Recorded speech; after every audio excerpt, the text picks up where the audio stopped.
Hebrews chapter 10.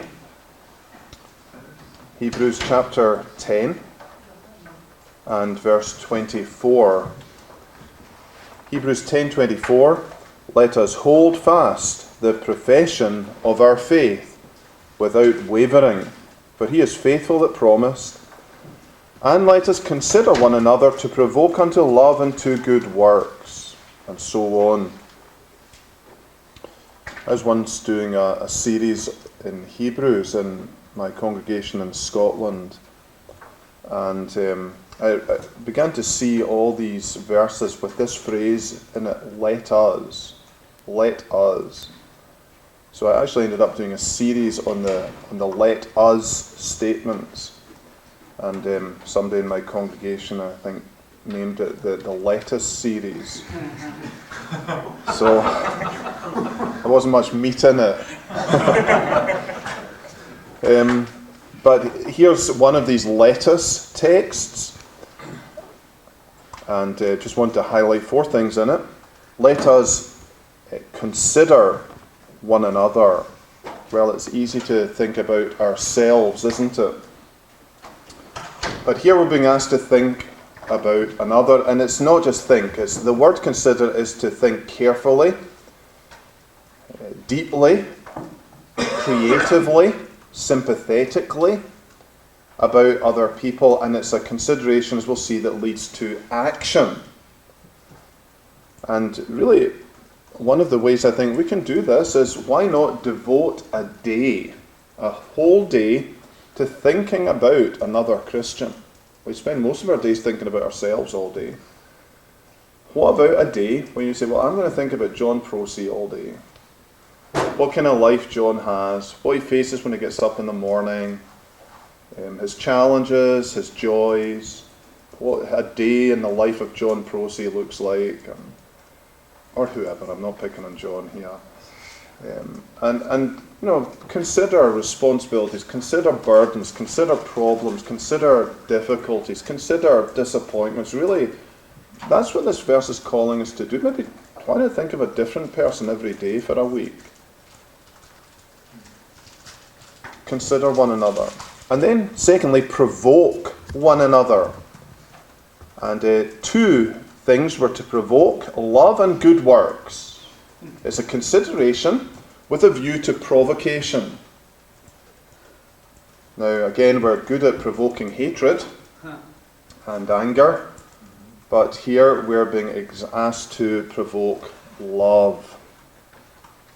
To provoke, to think on, it's really saying think on someone to the extent that you become their friend, and you build a friendship with them. I'm looking at friendship just now as a topic, and it's just a number of definitions on friendship I came across.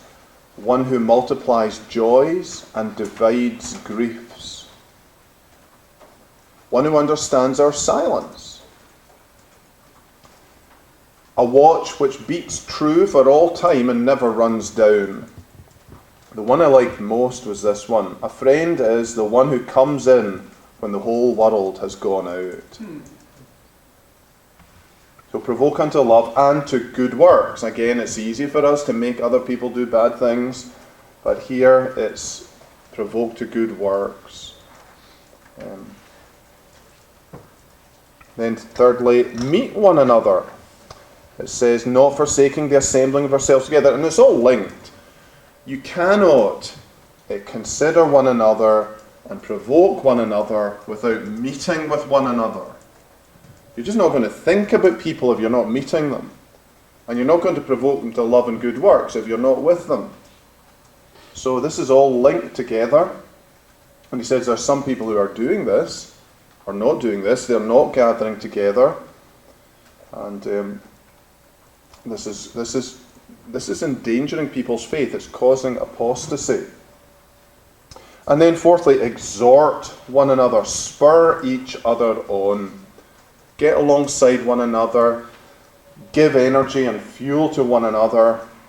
And all the more so as you see the day approaching. There was a newspaper that once offered a large cash prize for the best answer to this question, what is the shortest way to London? Obviously they didn't have Google Maps then. But the entry which won the prize was, the shortest way to London is good company. The shortest way to London is good company. And I think when we think of our ultimate destination being heaven, then good company is a wonderful accompaniment, an accelerator along that road. Let us pray. O Lord, enable us to be mutual encouragers and exhorters of one another. May we be truly and helpfully provocative and spur one another on to greater love and greater good works. And all the more so as we see this great day approaching. Bless us, we pray, with gospel friendships. In Jesus' name, amen.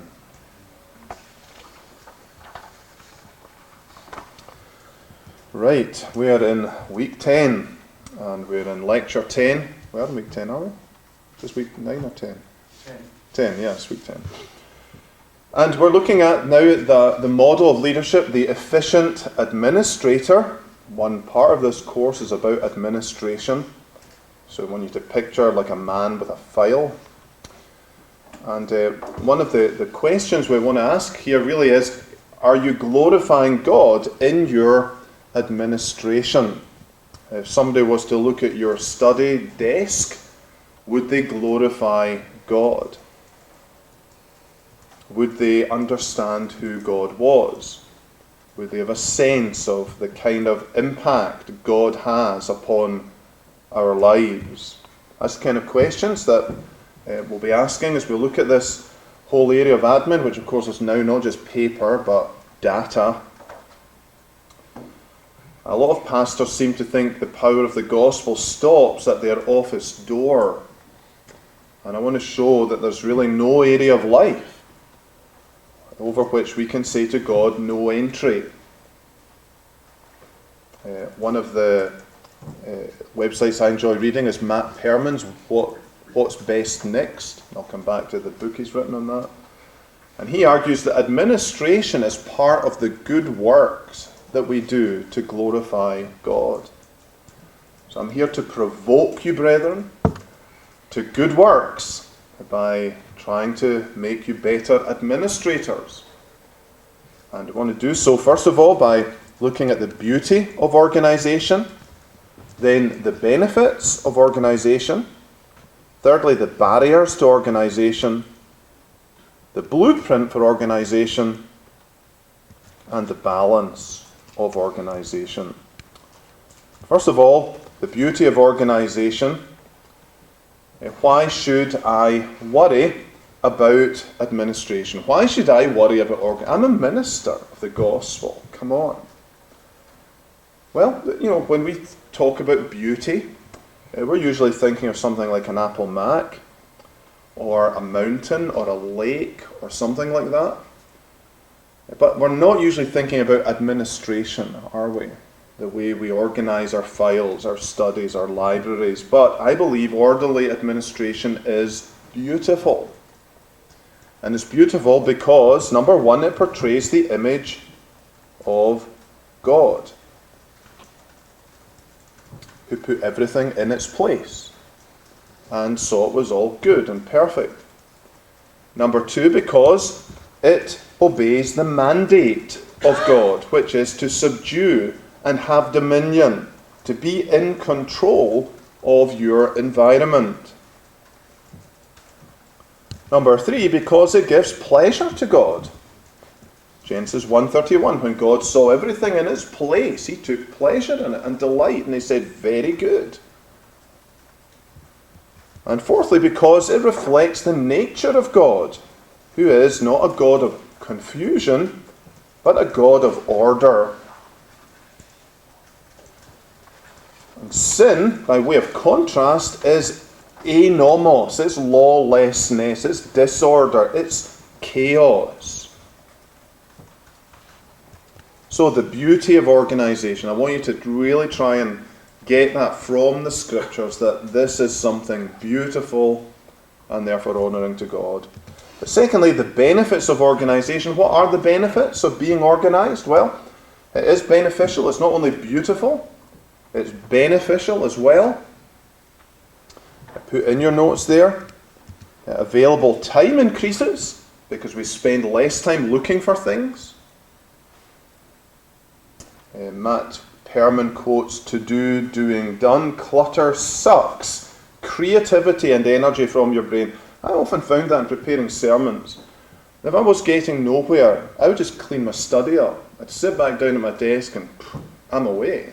There's just something about having lots of to-dos to be done, lots of loose things around you that's just like sand in your brain. And get rid of it and off you go. Our peace increases because we're not worrying if we've missed something, and that's a horrible state to be in.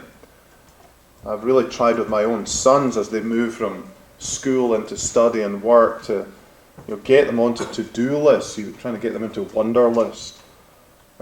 Because I just notice when they're not, there's just this continual sense of panic and late coming, and they're just not at the races. And once they get things down off their minds, you can see their whole mood transform over some days.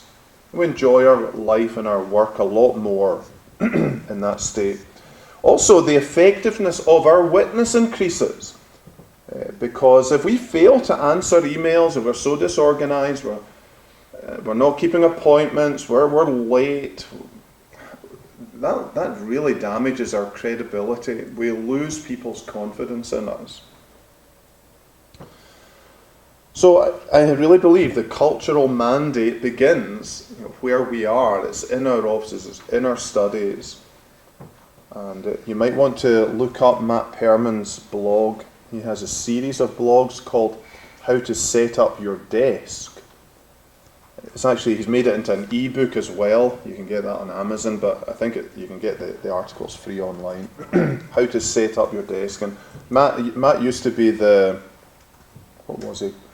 something at Desiring God. He was quite high up, and strategy director or something like that. And he's given a lot of thought to organisation and really worked hard at applying the Bible to this. So the benefits of organisation, the barriers to organisation. So we recognise it's beautiful, we recognise it's beneficial, but we also recognise this is really tough. This is not easy to do. Why is it so hard to get and keep organised? Well, we're in a fallen world, aren't we? So anything beautiful or beneficial is not going to come easily to us. There are a number of obstacles to organisation, and not the least of which is, first of all, our sinful hearts. I know a minister who loves to portray himself as the king of chaos. I think it's Julie Morgenstern who also describes somebody similar in her work, the conquistador of chaos. And this man, he basically, you walk into study's the biggest room in the house. I think he took over the living room. And it's just, everything's everywhere. There's no space in this study. There are shelves, there are sideboards, there are desks, there are filing cabinets, and they're all full, and they're all overloaded. And he loves it. He just loves it, and it communicates to people this, great, busy, important person, he thinks. He knows, he said, I know where everything is in this office. I'm the king of my chaos. Well, those who know him better, like his congregation, know he's far from king of his chaos. He is the king of chaos.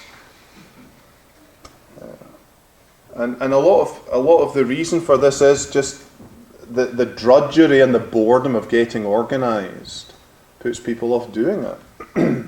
Some people say, if I had a clean office like yours, I would lose my creativity. I don't know, maybe, but a lot of people, it's just laziness and over-attachment to trash. Well, it may be trash, but it's my trash, people say. The sins of others. Maybe we're married to chaotic people. We can't get them to cooperate. So like you might be this super efficient, hyper organized person, but you're married just to this layabout who there's no help to you whatsoever. Or maybe your church or your organization have sinfully overloaded you with work. So the sins of others result in you having so much work that you can't possibly do anything well or keep organized. Thirdly, changes are barriers. Sometimes we're in a good routine, and then another responsibility is added to us. Another child comes along. We move house, we change ministries, and all the balls fall to the floor, and we have to get started again. Or maybe changing computers. That's just such a nightmare unless you've got a Mac or something like that. You've got to get used to new software. You've got to accept your organisation is going to take a backward step, and if you change studies, change location in the house, you've got to give up your study for a kid or something. Again, chaos is going to engulf us. And some of these changes, of course, there's nothing we can do about them. They happen. You've just got to go over them. But recognise that this is going to be a barrier to your organisation. Sometimes it is storage. Simply we don't have enough of it. Or it's not close enough for us to use. So you may have wonderful filing cabinets and drawers and boxes, but they're in the attic. And therefore you're not going to get your study organised very often with having to trudge all the way into the attic all the time or whatever, or in the basement. Or it may be that you've got such a complex storage system that it just puts you off using it. I know people like that. I know one person like that who's got such a complex storage system. I mean, it's beautiful, but there's nothing in it because it's so complicated to use. Keeps forgetting his directory. And the same goes for electronic information. This is not just paper. So recognise there are barriers to organisation. And then fourthly, the blueprint for organisation. So any tips, any system to help get organised. Let's deal first of all with personal administration. I like Bill Lawrence's trash system, which he outlines in Effective Pastoring, page 131. This also works for the computer, which should be really viewed as a cluttered and overstuffed filing cabinet with a mailbox. So what does T stand for? The first thing we should ask when we get an email, or a document, or a piece of paper, or a magazine, something in the mail, is can I throw it away? Can I get rid of it? And if so, do I need to shred it? That's the first question. Can I trash it? Secondly, can I reroute it? Does this piece of paper belong in my desk or should someone else have it? Is this an email I can deal with or should someone else be dealing with it? Throw it away.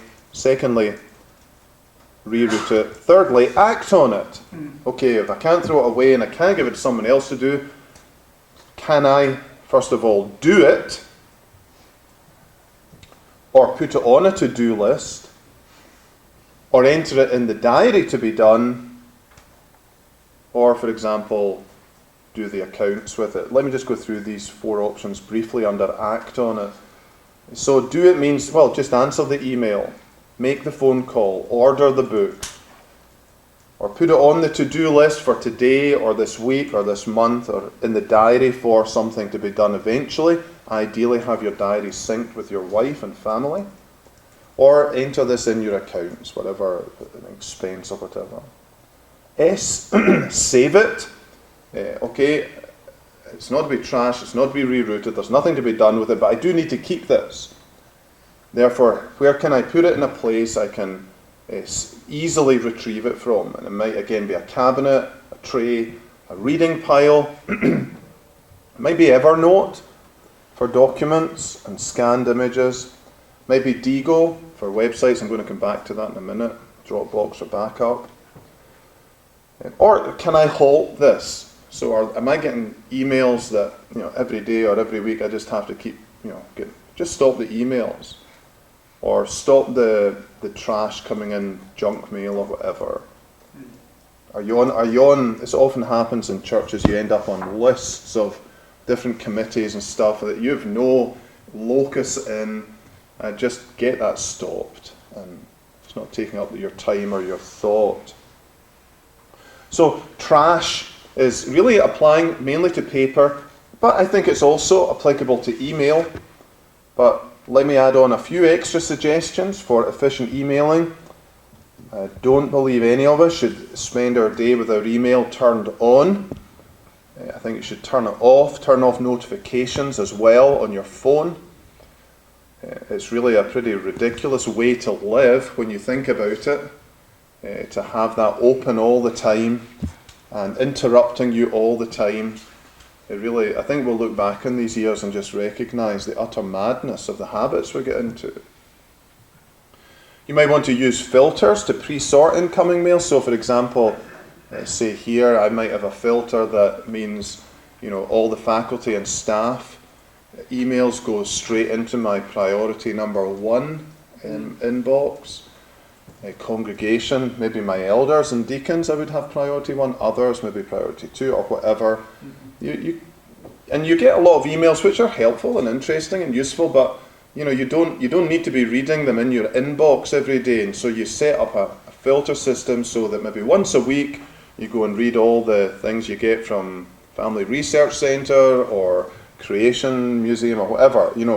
Just try and get into that mode that this is work, this is kind of work play, this is play, and try and get them sorted out. So use filters. I would suggest that you process twice a day.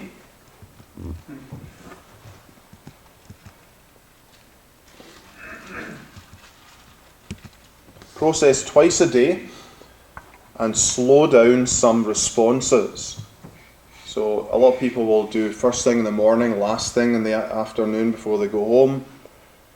Personally, I prefer to do it at lunchtime, and then usually just before I go home, so it's just not in my mind that somebody could be waiting for a reply to an email that's come in the afternoon, and I don't want to be checking my email in the evening when I'm at home. So I want to have a free mind so that at home, I'm away from work, I'm with my family or whatever, and very rarely is there something that will come in the evening that cannot wait till the next morning. But I do want to make sure if anyone has emailed me late afternoon in working hours that at least I get a holding email to them so they're not hanging around for like 12 to 18 hours. I don't like to do email first thing in the morning. There's a whole book written about that. What is it? Don't answer email in the morning, something like that. You want to reserve, for most of us, it's our best mental hours, and you want to reserve that for the most demanding mental activities, and that is not email. So process twice, 3 times a day, whatever. Matt Perman argues and has research to show that the less you check, the less you'll get. And certainly the slower you respond, the less you will get, and of course you can take that to an extreme. You have to watch that as well. And so with email, you have these D's that are often used to describe the best rules for email. I don't think I've got them on the slide there. No, I don't. Let's go back.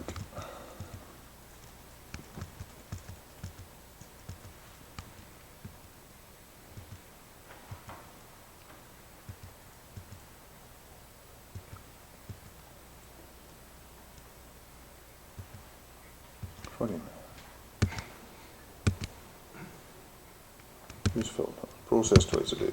Use your less productive times. I'll come to that in a minute. Let me just give you these D's, which are often used in helping people deal with email.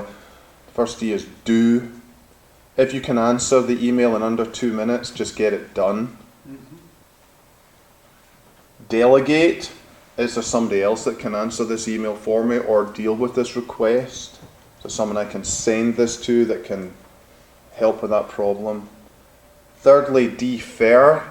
Decide to deal with it later in the week or just when you have time.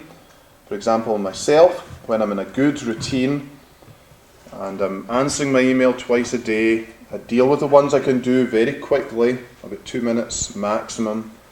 I delegate, again, as much as I can. For me, I try to keep all other emails to about usually a slot on Friday afternoon, where I usually have 1 to 2 hours that I deal with the emails that are going to be 5, 10, 20, maybe 30 minutes long to deal with. And again, if you get into the habit of answering lengthy emails with lengthy responses really quickly, people will love that, and they will not be slow in giving you more to deal with. And if you want to spend your life doing that, fine, but I just don't believe it's good use of time for most of us. So you've got to manage people's expectations and manage your email inbox. You might say to somebody who sends you an email, it's going to take you half an hour. So look, I deal with emails like this every Friday afternoon, so you can expect a reply from me at the end of the week. Or what I've often said is when I've got far too many of these and I know I won't get them all done that Friday afternoon, I'll say I do this every Friday afternoon, these longer emails, but this Friday I know I won't get to it because already there are a number in the queue, or in the line as you would say. And oftentimes people will say, oh well, just leave it. I can find somebody else. People are so impatient today. They'll just find another open inbox that they can get an answer from. So a lot of that is trying to manage your own guilt. If you're over conscientious and you want to please people, then you're going to be an email machine. You've got to try and reduce the sense of guilt and manage expectations. So do, delegate, defer, delete. Don't keep things just for the sake of it. File things as well. Use your less productive times for email. I've touched on this already.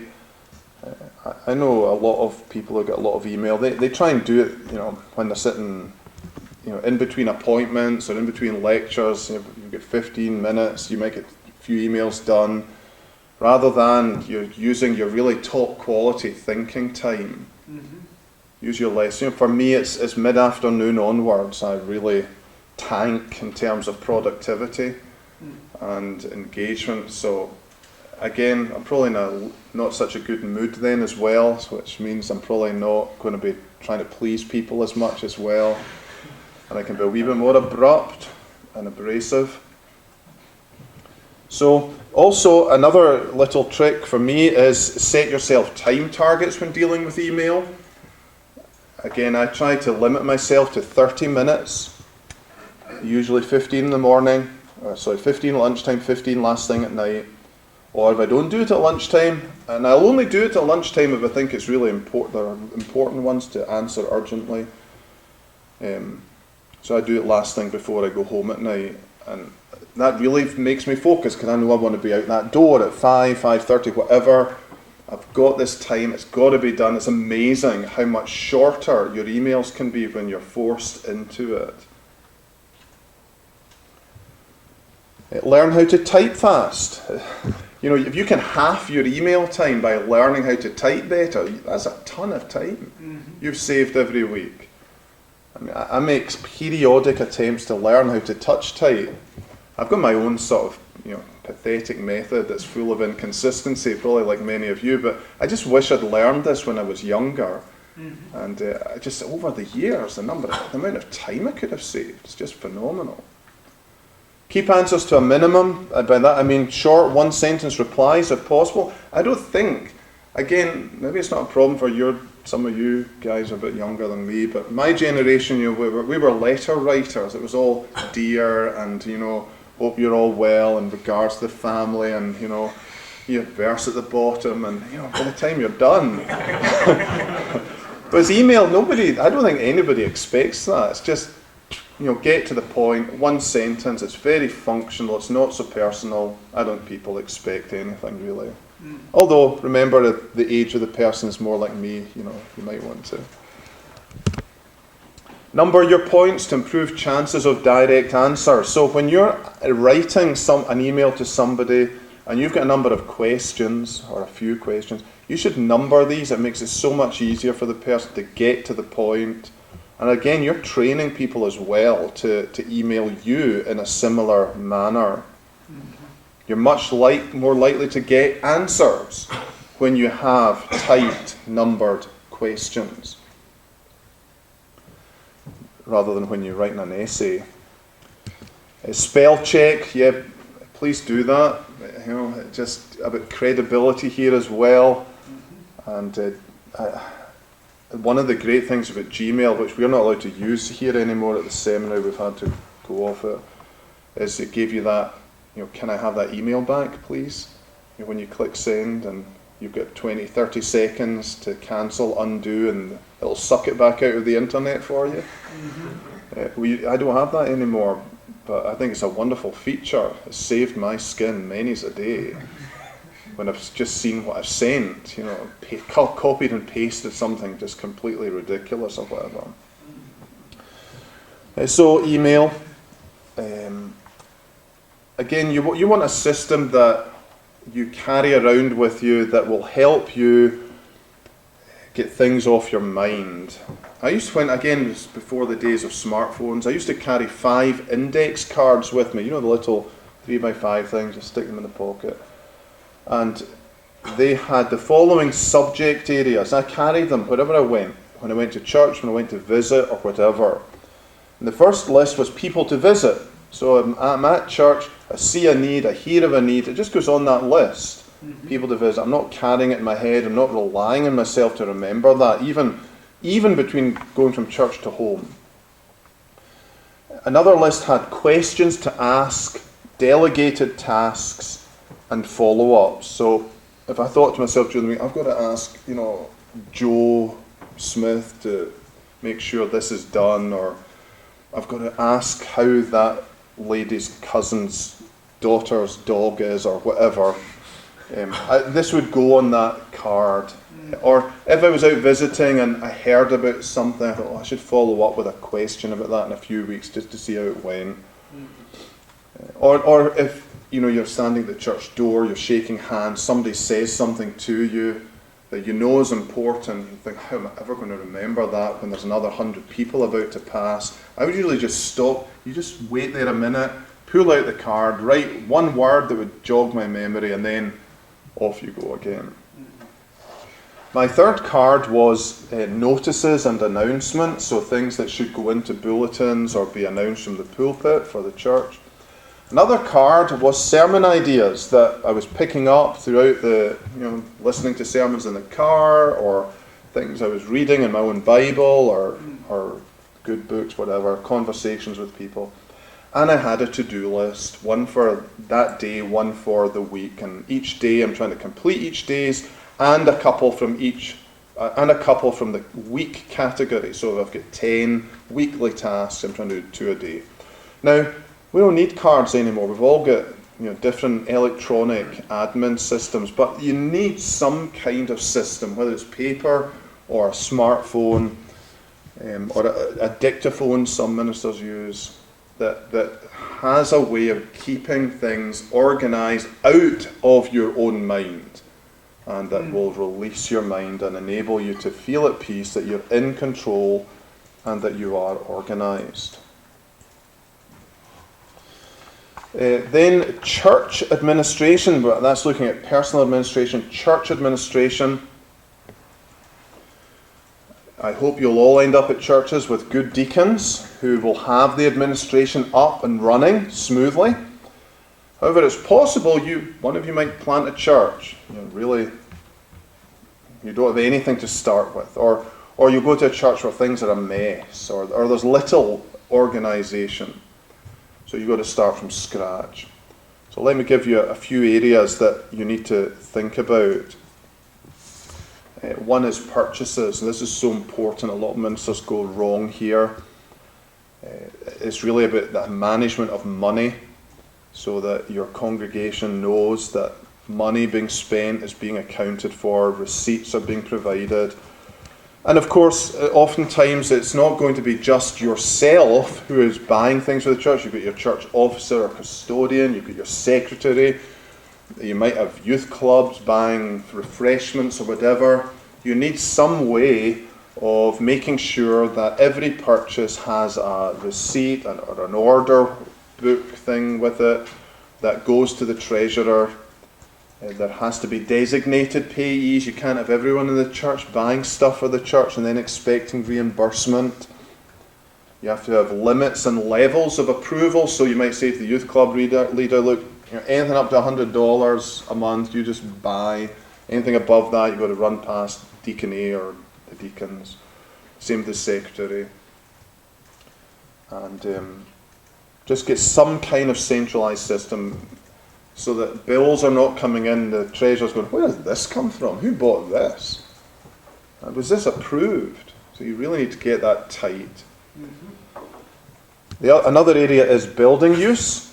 You will always have requests for church use, building use, from people within the congregation and people from outside, maybe mission organisations as well. So you need some kind of protocol for what is this building for, who may use it, how is it booked for, how much do you charge, how is payment organised before, during, after, and so on. So protocols for using, booking and paying for buildings. Then the church computer. Now, I want to recommend a book to you. I think you can still get it.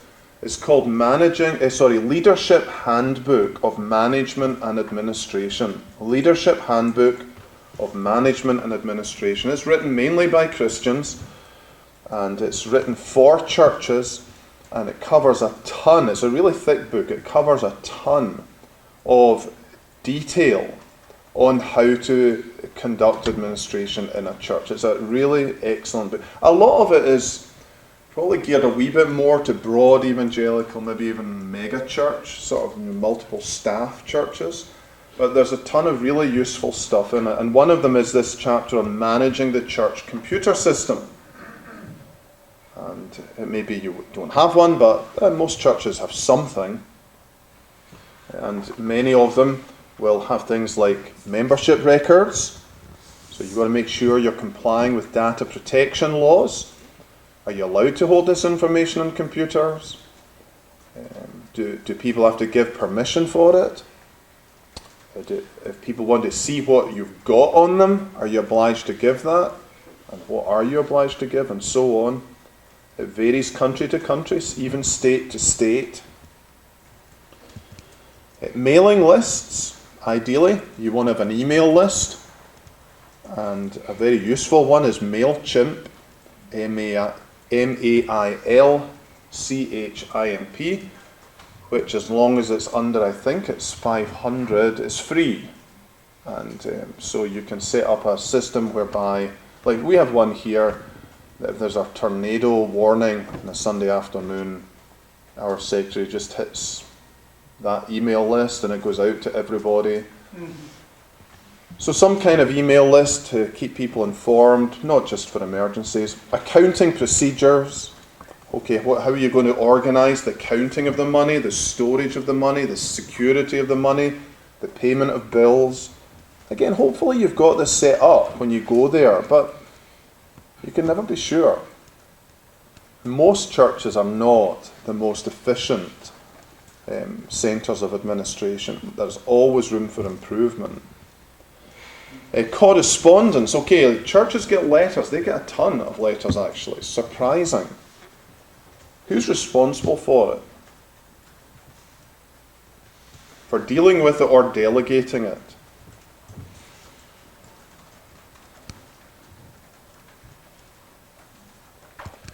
Publications. Which do you receive and who pays for them? Again, churches can often be receiving many publications that have built up over the years, and it's quite possible no one's reading them. And so again, you want to go through these and say, look, which of these are useful, which are worth paying for. You need some security as well. If you have any kind of electronic means in terms of passwords into the system, antivirus, firewall, you can't really be too careful today, and if you're keeping details of people on a computer system. You also need backup. And we talked about this before. Who's running the website? Who's in charge of the blog? Is there a message board for the congregation, and so on? Another area for thinking about is the library, the church library. Who decides which books to stock, to buy? What is the lending procedure? What are the hours? What are the penalties for the books that are not returned within certain times? Do we have any kind of audit to find out what books are missing and who's got them? Another area is the narthex, vestibule, porch, entrance, and especially the notice board. Again, an area that can create a surprising amount of friction in churches, because everyone thinks they can stick their stuff up on the notice board, and so you end up, if you've got no sort of control over that, you can end up with all sorts of weird and not so wonderful things appearing on your church notice board, and can become a sort of like a Craigslist within your congregation. So you need some kind of vetting of the literature, of the resources that are put there. And another area is security of the building. And now, insurance companies in the States especially are very helpful in this today because of the number of attacks on churches that have been increasing over the years. And they will come, as they did with us, and they'll go round your building. And this is somebody who has expertise in this. And they'll tell you your soft points, the areas of vulnerability in your security during services and through the week. And usually, with some investment in security resources, they'll drop your premium quite a bit if you get things in place. You also probably need increasingly some kind of gun policy in the United States. Congregations are increasingly approached, as we have been, I think 3 times in the last year, by members within the congregation wanting to carry a gun to church, usually a concealed weapon permit. And are you going to allow that? And bear in mind the consequences if you do, because it means that if there is any threat in the congregation, that you've got maybe 3, maybe 4, maybe more men, some of whom may be incredibly trigger happy, that are going to start up and thinking they're at the OK Corral. We're in America, it's a weird culture to me in that sense. So you need to decide who's responsible here. You're going to let anyone carry a gun into the church service, then you need to make sure, from ourselves, we try and make sure it's people who have had a career in law enforcement or have been in the military.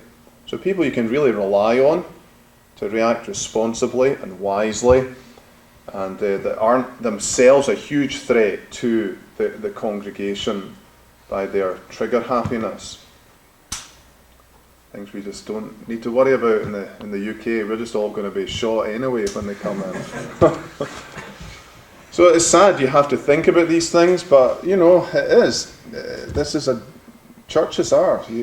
If you go to insurance companies that specialise in this, the lists of attacks on churches, most of which don't make the news. It's pretty awful. So this is real, and you need you better not wait till it's too late. So the balance of organisation. Are there any dangers to being over-organised? I'm sure not many of you went into the ministry to be an administrator. I hope you didn't anyway. And, there's also this sort of hyper-piosity thing that, I'm just too spiritual for this. It's just, I'm just too holy. This is so beneath my high and lofty, angelic, world. But there is a balance. I think there are some dangers to an overstress on organisation. My father used to say to me, show me a clean desk and I'll show you someone who's getting nothing done. So that is true. There's a proverb about that, isn't there, about the clean troughs or something? What's that one again? Jay Collier used to have it over his cubicle in the old setup. Where the oxen are, the crib is clean. That's right, yeah. So Jay was a good example of that. Steve has it now. Who has it? Steve Rinkema has it. Oh, does he? Okay. So there is such a thing as clean desk syndrome. So the aim is a clean desk, but little to nothing ever gets done.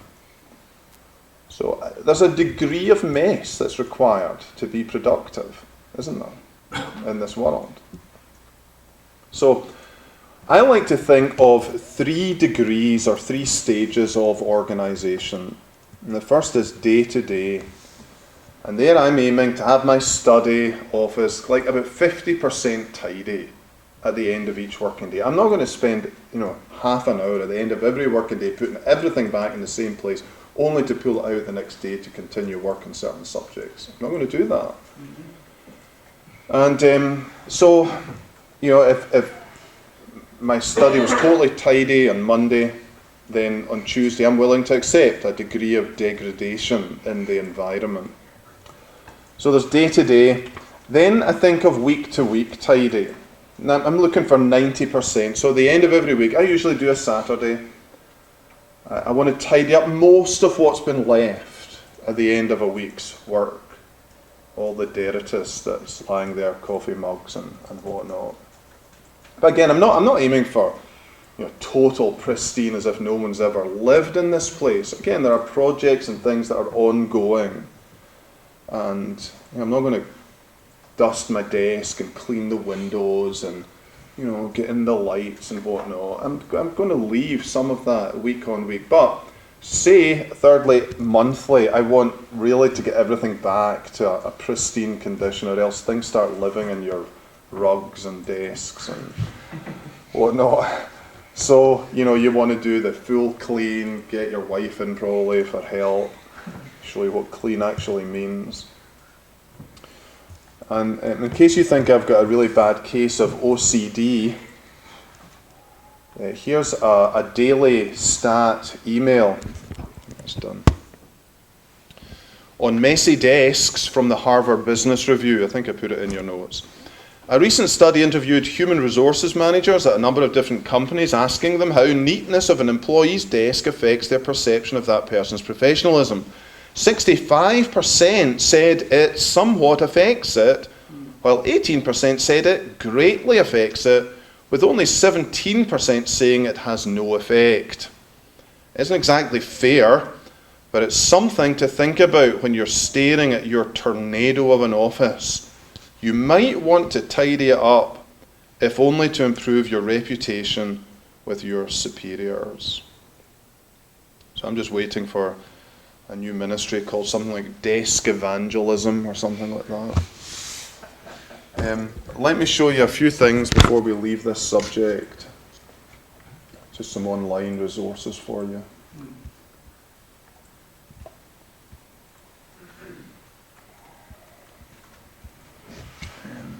I'm going to have to come around here. I can't do this backwards.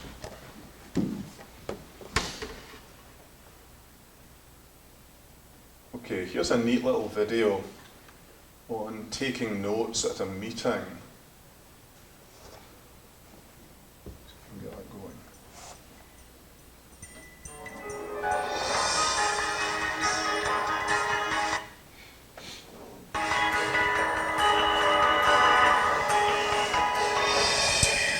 My question is, what are some of the smart ways of taking meeting notes?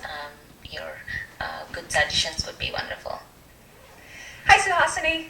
Some of the most successful business people in the world, like Bill Gates, are known for their ability to take detailed and thorough meeting notes. I've got a pretty simple system. I think that can help you do the same. There are only 4 types of information you're going to get in any meeting. First, facts you want to remember or new things you've learned.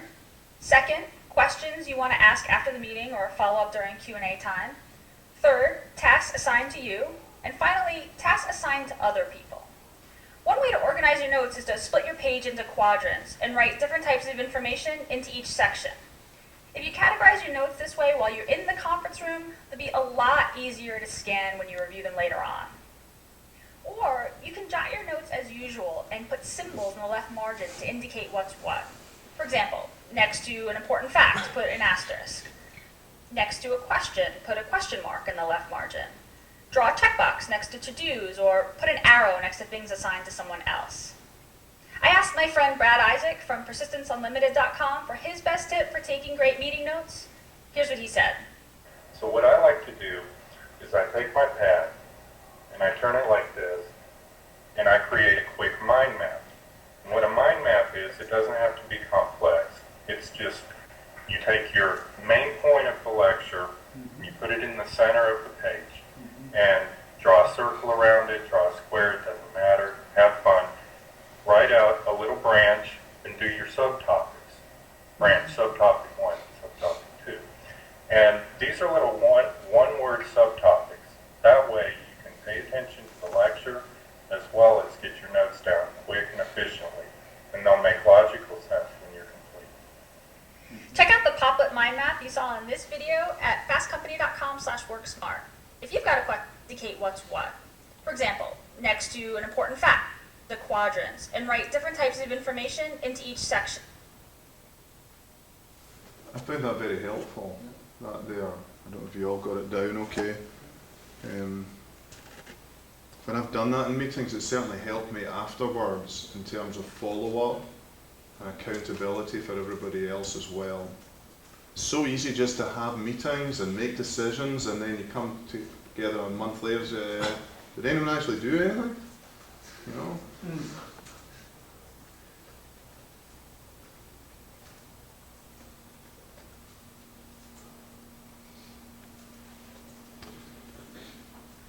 So let me also show you this.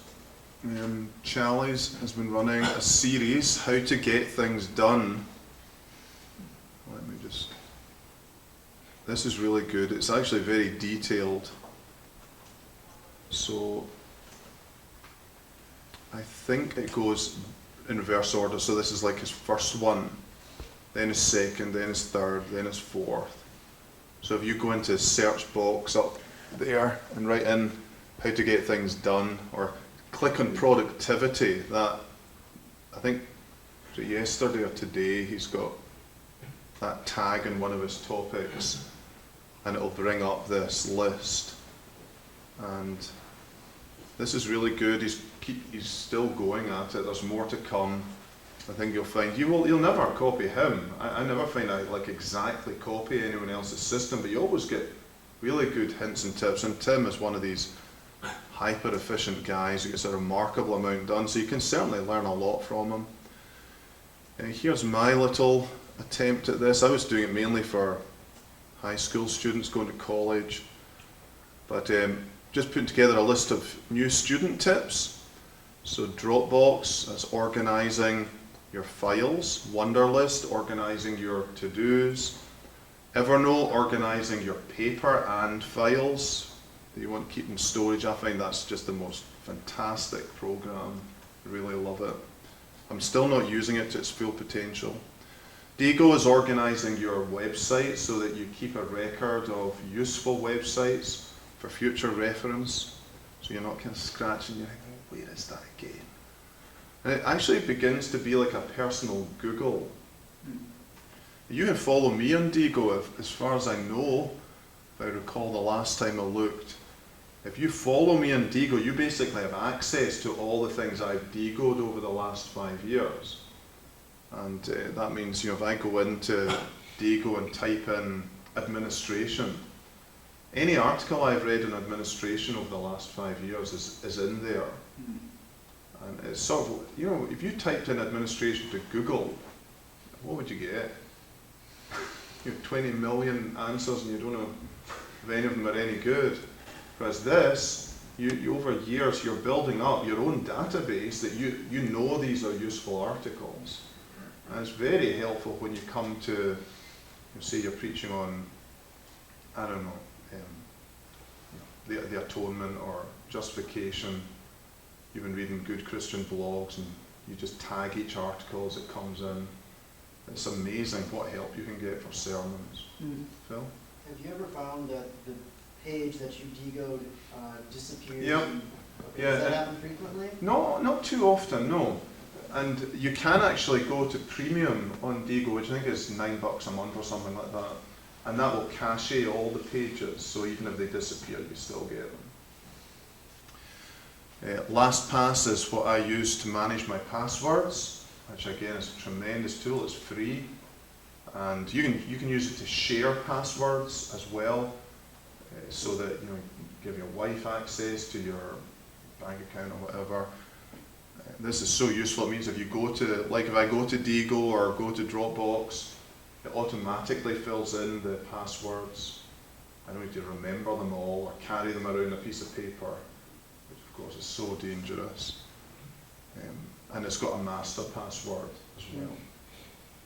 The calendar, again, we've talked about that a bit. Feedly is what I use to organise my incoming blogs, the blogs I read every day. Covering eyes, I think you know that. Note taking, time management, memorising. So some of these are relevant to this subject, some are not. And then Matt Perman's book, What's Best Next, it's done very well. It's only been out for, I don't know, 8 months. And you can see it's already got a number of good reviews. Get it on the Kindle for $7.99. It's a wee bit long. I think it's about 100 pages too long for the book. But again, just learn the technique of skipping and scanning. And Matt has got some really good ideas for helping you keep organised and just asking that question, what's best next? And approaching it from a very gospel-centred viewpoint. So, any questions about that? Daniel? You're talking about email that you only access twice a day. What about other forms of communication like Skype or even phone? Do you allow yourself to be online, to be reached by other people through those other means? Personally, I don't have Skype on at all. I just use it for family. Facebook is closed, Twitter's closed. I keep my messages open, but very few people have my cell phone, I think. That's mainly for my wife reaching me by messages usually. So I use the message really for urgent things. Shona doesn't contact me unless it's really urgent through the day. I'm willing to sacrifice some breakdowns in communication, some lack of urgency, which is very rare, for the sake of daily productivity. You've got to find the right balance for your own conscience. I think it's important to start that way. A lot of us will start in a ministry. Yeah. If you start being very accessible and then switch gears, people are going to ask what happened here. Whereas if you like you say, manage expectations from the start. Right. It's so helpful to Yeah. create a problem. Yeah, you just do not want to say to people, phone me any time. They will. Yes. Dr. Mayor, can you speak to writing things down on paper and typing it out?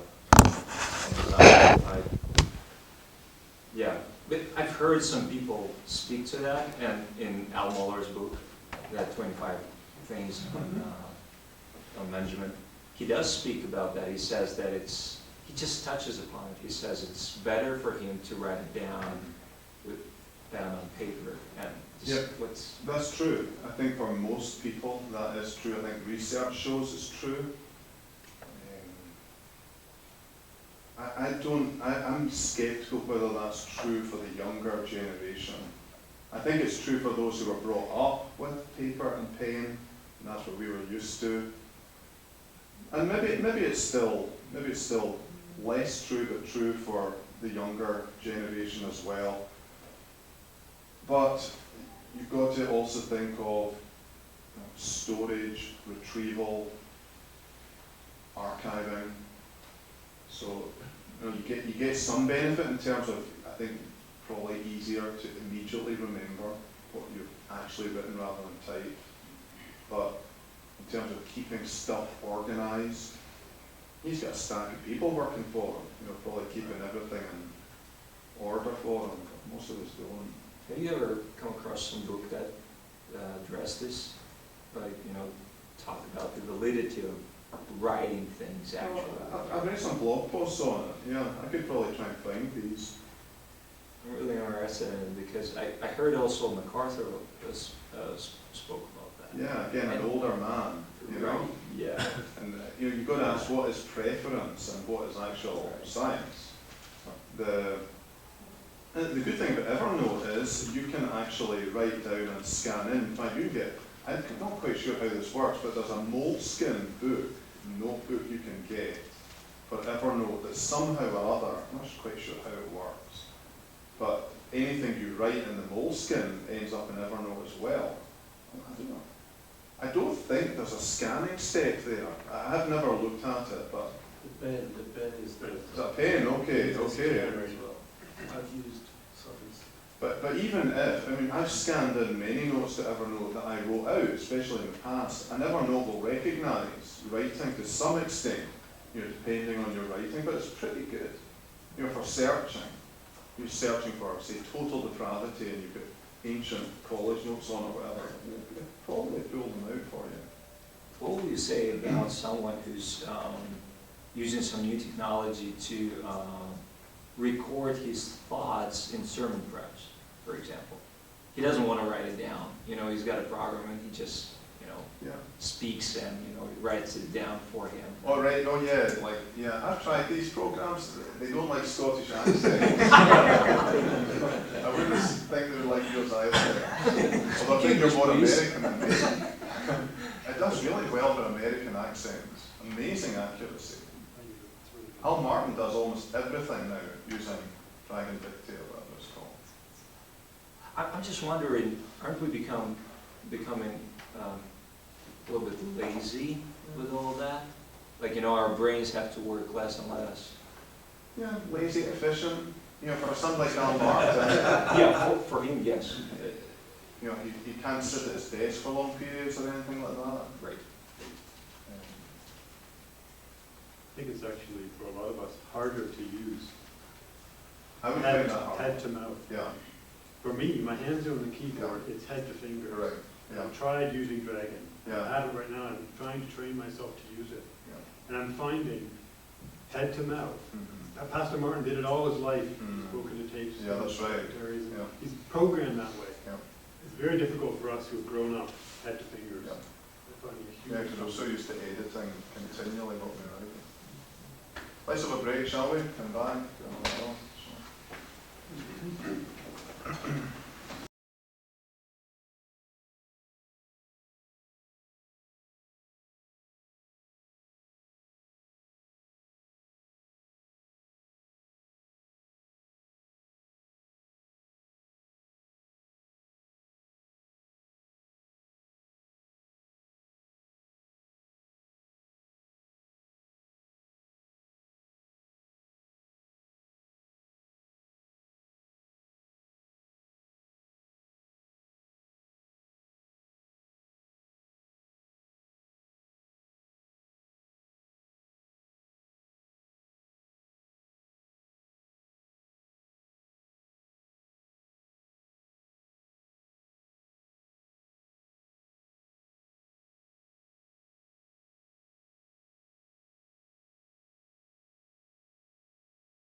let's do another 20 minutes or so. We'll start on lecture 11. The respected chairman, a man with a gavel, depending on where you're from. And again, there's some crossover with the last model here, but I think it's worth focusing on meetings. The Harvard Business School say there are 11 million formal meetings every day in the United States. That's 4 billion meetings a year. Over half of the people surveyed say about half the meetings they attend are unproductive. So maybe just a bit more than 2 billion meetings a year that most people regard a very poor use of their time. That seems like a real waste. I think it probably corresponds with most of our experience. So meetings, love them or hate them, you're going to have them. And the question is how to have them more profitably. So we want to look at 3 areas that to work on to make meetings more profitable. We're going to look at pruning, planning, and presiding over them. First of all, pruning. And we want to ask, first of all here, we're asking what meetings are necessary. How can I cut back on them? I think we should view meetings like bushes, like trees, like shrubs, and prune off the excess branches in order that stronger branches can grow stronger and more fruitful. And there is often a proliferation of meetings in churches, and they're actually weakening the whole church and need to be pruned back to make the church stronger and more fruitful. So you want to ask, first of all, what meetings are necessary? Just because we've always had them doesn't mean we need to have them forever. Second, ask, can we cut any meetings entirely or partly? Can we cut them totally out, or can we half the time? Thirdly, can we reduce the frequency or length of some meetings? Marissa Mayer, who is now the CEO of Yahoo, held 70 meetings a week at Google by scheduling multiple 10-minute meetings. I'm not suggesting your next consistory be 10 minutes, but can you reduce the frequency or length of some meetings?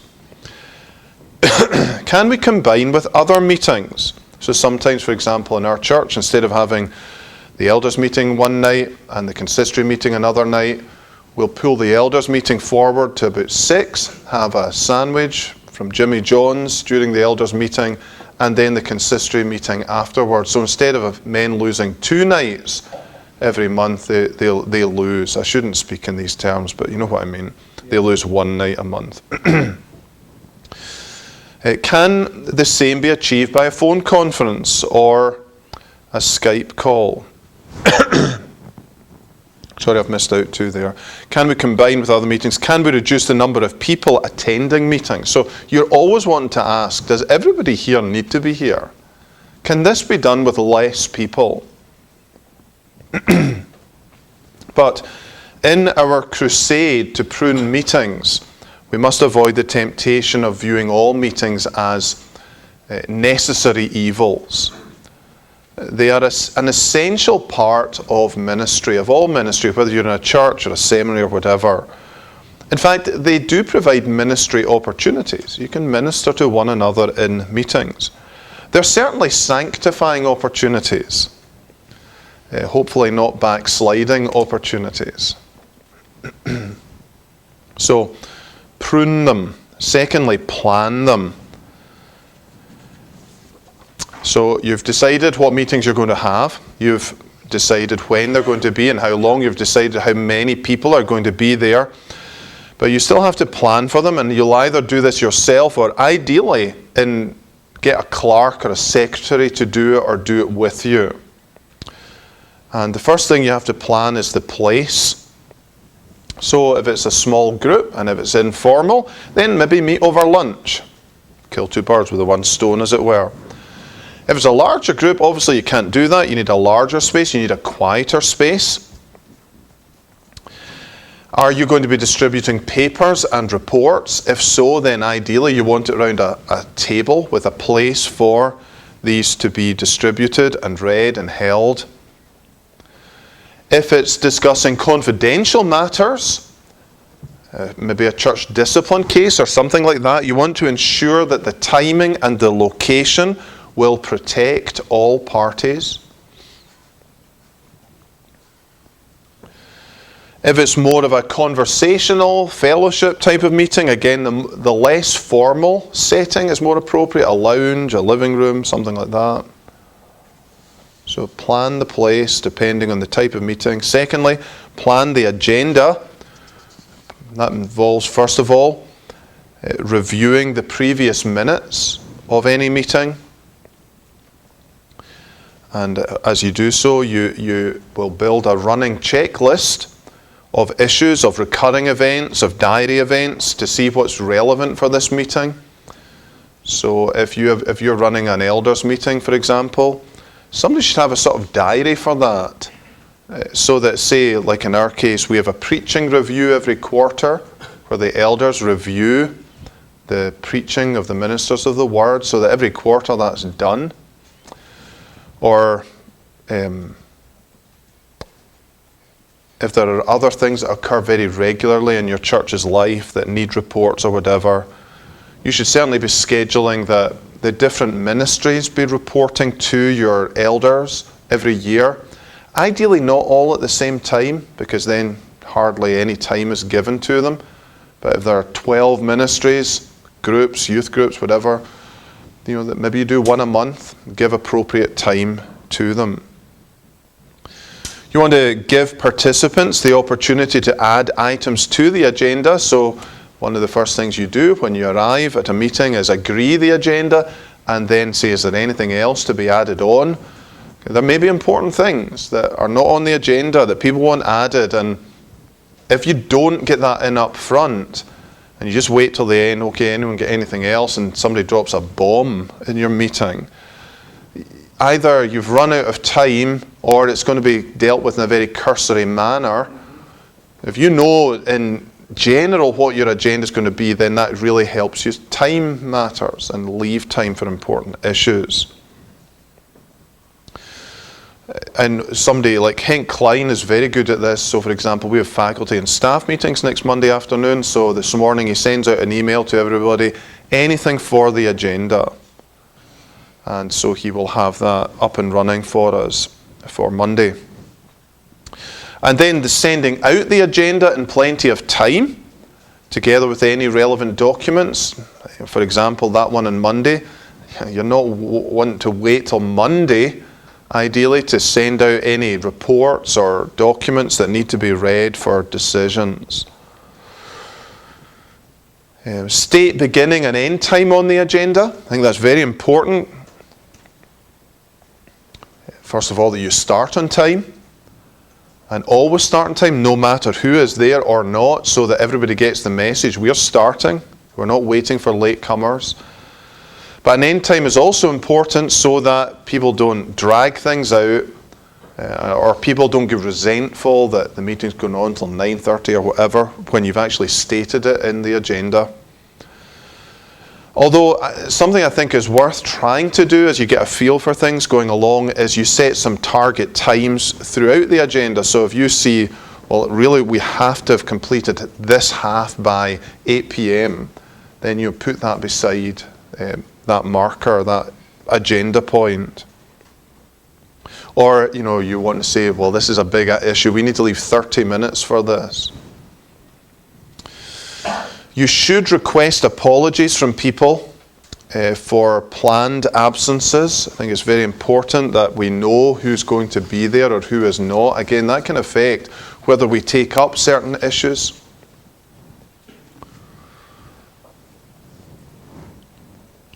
And also ensure beforehand that anyone presenting a report is ready to do that and give a verbal report or a verbal summary of a written report.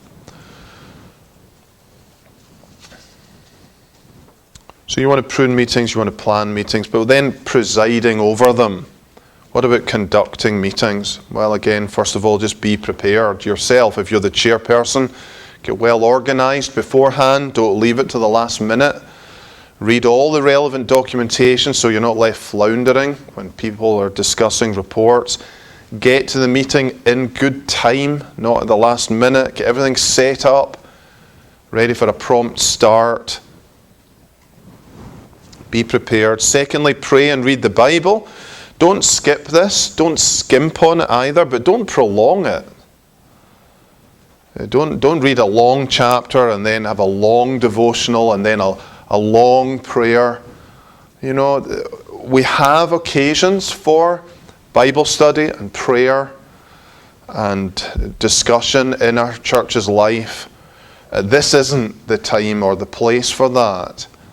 I think it's good to read them, pray, and have a very brief devotional to sort of set the tone, ask for the Lord's help, remind people that you're not in the office, you're not a CEO now, you're an elder, or you're a, whatever. It just changes the tone, but don't weary people. And try and choose a chapter and pray a prayer that's relevant to the topics at hand as well. Ask for guidance. Number 3, then you agree the agenda. So hopefully people will have nothing to say at this point if you've sent out the agenda beforehand. Nobody's emailed back, but sometimes they do. And so you might have to adjust things. You should try at times to agree a timetable. You say, well, look, we've got 20 issues here. We've got to try and get to number 10 by halfway, or every hour. Let's just stop and see where we're at, and see if we need to speed up or whatever. I think it's... Sorry, John? The question, do you send your agendas out, or in the past, how have you handled that to all your history members ahead of time? Yep. There may be confidentiality issues there. Yeah. How do you handle that? Yeah, so if it's a confidential matter, in some ways it's all confidential, but if it's a church discipline matter in an agenda, you would just put church discipline or something. You wouldn't put all the details. And documents should not, to do with church discipline, ideally should not be sent over email, but given out at church the Sunday before, or people are asked to come early and read, or time is set apart for that. Agree the agenda, timetable, priorities. So often in church meetings you'll have 2 hours spent on trivialities, and then you've got an hour left to discuss the most momentous issues. So you need to try and get that organised. What are the priorities? For myself, I don't like to start a meeting with big controversial issues. I think it's best to get a bit of a rhythm going, get people talking, get good spirit amongst the participants.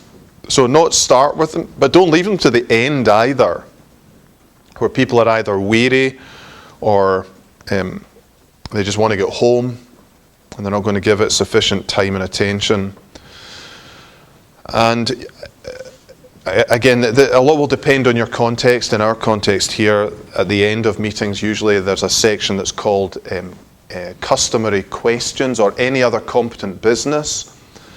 And you've got to be careful there, because sometimes people can leave some real, huge issues till the end.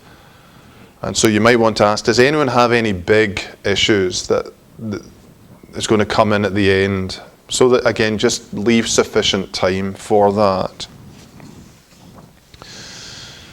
Stick to the agenda, stick to the timetable. You should maybe ask somebody, if you're chairing the meeting, ask someone to remind you of the time targets as you go along. So say, look, our secretary is going to, every hour is just going to highlight the time has passed, how much time is left. And it gives you motivation to keep things moving along. And also it helps you to be more objective when you're trying to shorten discussion. You can say, well, look, we're trying to finish here by 8 o'clock or 9 o'clock. It doesn't look as if you're just sort of exercising your own preference here. I think it's always a good idea to group short things and less important things together. And maybe especially try and get them up front. Try and really push through the routine and the small and the mundane, just to make sure they don't push out more controversial matters. And if you get going at a few of these, it builds a bit of a momentum so that you can just get a lot done in a short time. I've found after about 90 minutes, meetings start going downhill. Most of our meetings in churches last longer than 90 minutes. But, so you've got to watch for that. Some people put a large clock on the table or on the wall. Most meetings at Google are held standing up. Number 5, know the rules of order and keep to them. So, for example, consistories, elders, meetings, deacons, you've usually got some kind of rule book that has grown up over the years. Sometimes it's formalized in an agreed denominational church form. What do you call it in the Free Reform? Church order. Yeah, church order. How could I ever forget? It's the most common word you'll hear in a Free Reform Synod meeting. Church orderly. Yeah. So, form is important though. Order is important.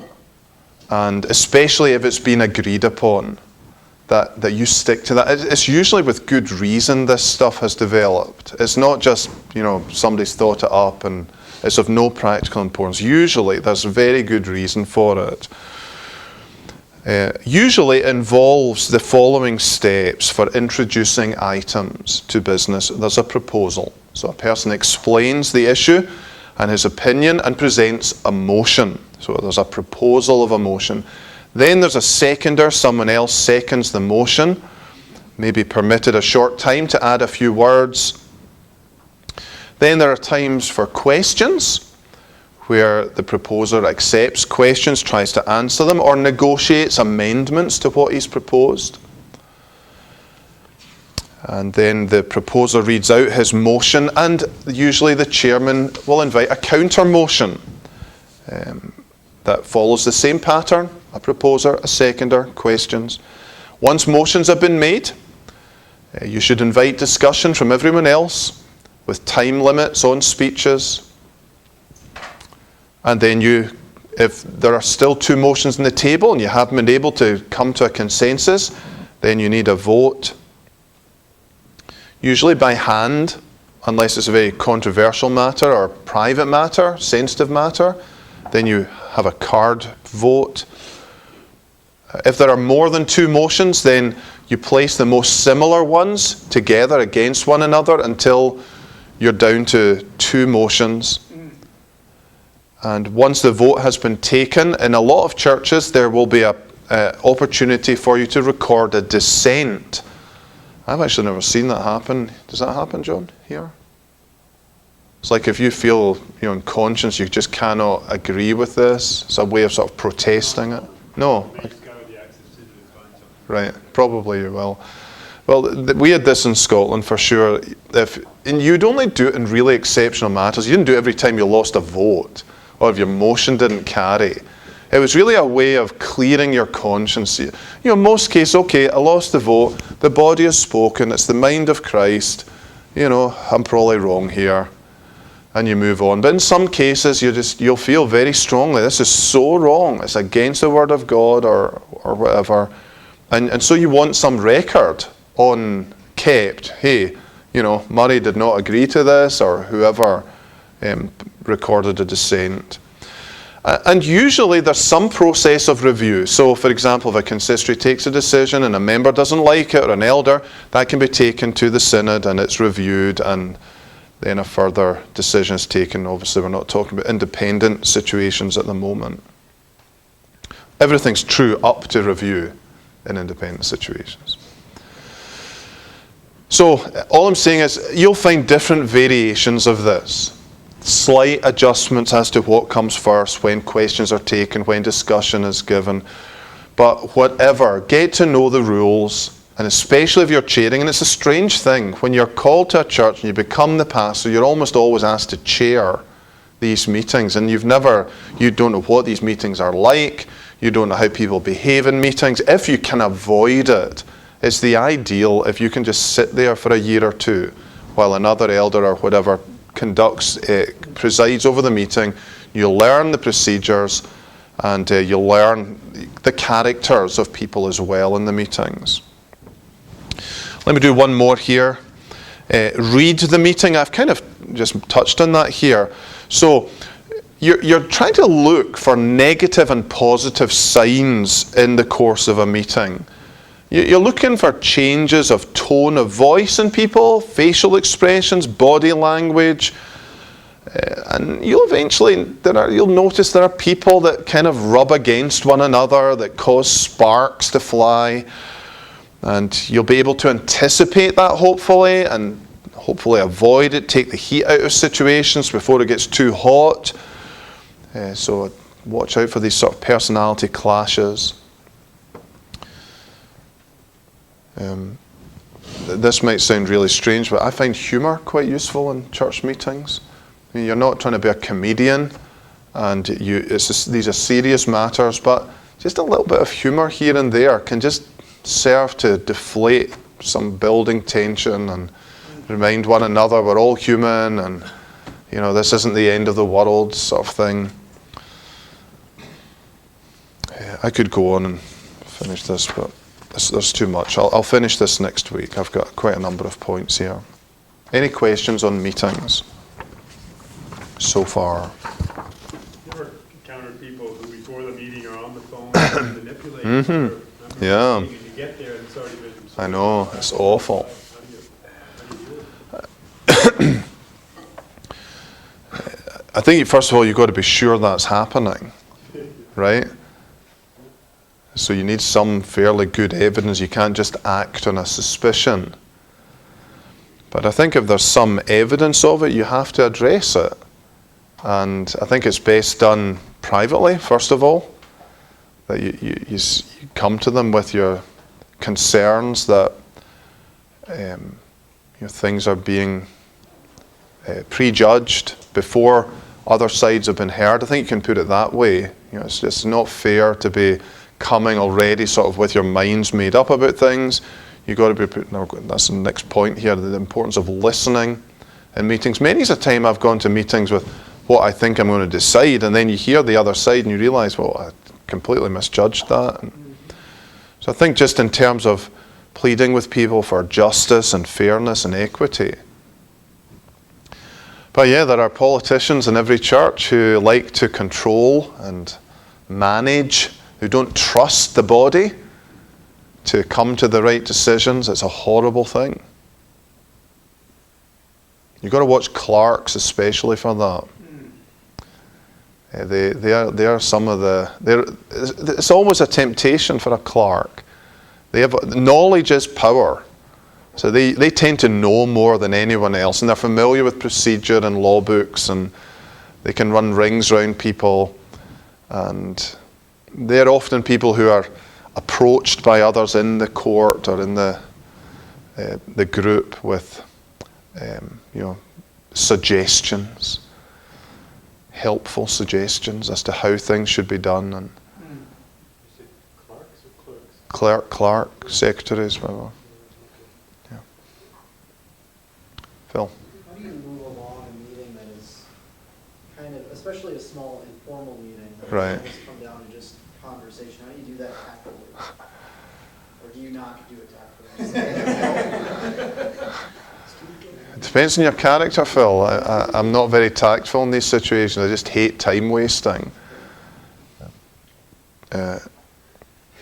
Yeah, a lot of it's about preparing beforehand. Like I'll say to my wife often, if we're inviting people over, hope you've not been a victim of this, but anyway, I'll just be honest.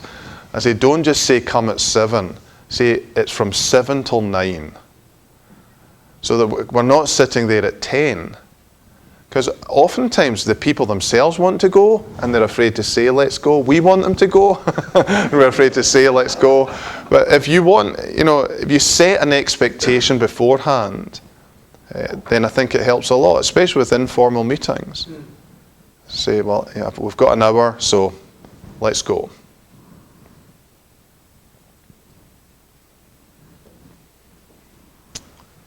We done? Okay. Finished early. There you go.